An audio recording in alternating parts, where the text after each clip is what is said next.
Duchu, mambo vipi? Poa kabisa. Hongera kwa mchezo mzuri. Tunashukuru sana. Katika uwanja huu umekuwa na historia kubwa sana, nadhani hata mwenyewe kwako inakuja kila unapocheza na Coastal unakuwa upo katika hiyo kikosi. Nashukuru mwaka jana pia nilikuja hapa tukafanya vizuri na mwaka huu pia tumekuja hapa tumefanya vizuri. Ni uwanja umekuwa kama wa kwetu kwa sababu tukia hapa tunakuwa kama nyumbani, tuna enjoy kwa sababu mashabiki wanakuja kutusupport kwa nguvu, kwa mali, na sisi wachezaji pia tunakuwa tuna hali yetu kama tuko Dar es Salaam, tuko nyumbani. Kwa hiyo tunafurahi kucheza Arusha kwa sababu mara zote tumekuwa tukipata matokeo mazuri katika uwanja huu. Nini imekuwa siri kwako kila unapopewa nafasi unafanya vizuri?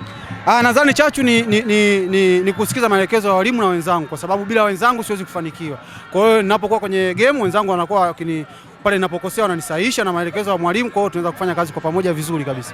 Tunaenda finali Duchu baada ya miaka 4. Alhamdulillah tunashukuru kwa sababu malengo ya Simba Sport ni kuweza kufika finali na kuweza kubeba. Kwa hiyo tunashukuru tumeweza kufika finali. Kwa hiyo malengo yaliyobakia ni kuweza kupambana siku ya finali kuweza kulibeba kabisa ile kombe. Kila laheri. Asante sana.